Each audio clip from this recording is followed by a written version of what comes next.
Hey everybody, welcome to Poetry Hall Pass once again. Today we're trying to share some thoughts about Lafcadio Hearn's Chita. Um, Before we get into it, just quickly, Lafcadio, great name for a pet. Also, once you see pictures of him, great Halloween costume. People ask, who are you? You have the weird hat, Lafcadio Hearn.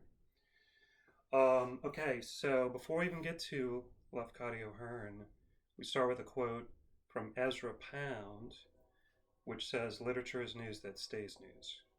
And that's why we've done this quick rearrange to include Chita and the interlude article, and then Kane as well. But just on Chita, obviously, it's totally relevant to our moment now for everything that it describes in the book. So, what you may not know is in one of the reviews, the book is called a minor masterpiece. Most Americans, if you ask them, have never heard of Lafcadio Hearn, right? Um, he doesn't have the name recognition as some of the great writers of the 19th and 20th century that you may know, like Ernest Hemingway, F. Scott Fitzgerald, Langston Hughes, a lot of the big heavy hitters. But once upon a time in the 20th century, I had this great job working at Tulane University's library, and on the fourth floor, it's not quite like this anymore, but back then it was brilliant because we had the rare book room, the jazz archives, and the Latin American Studies collection all on the fourth floor. And what shocked me, I was just like in my 20s, these large groups of people from Japan would come all the way to New Orleans just to see these rare books of Lafcadio Hearn. So in Japan, Lafcadio Hearn is, gigantic, right? And the reason for that is, he lived in Cleveland, and he lived in New Orleans. He eventually moves to Japan, Kyoto, and ends up translating a lot of the Japanese fairy tales into English.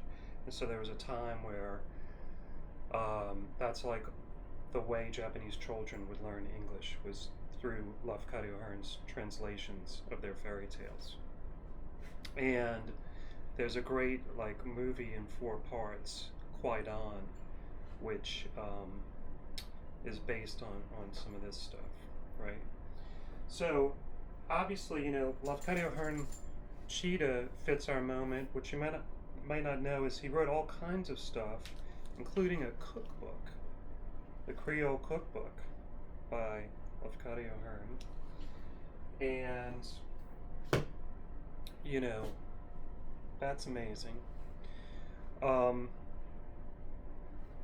we're looking for in the book is Chita, is the beautiful description of the Louisiana landscape, and then of course the calamity that then happens. Remembering that the book, I believe, was published in 1889, based on a storm from somewhere like 1856, before they even named storms.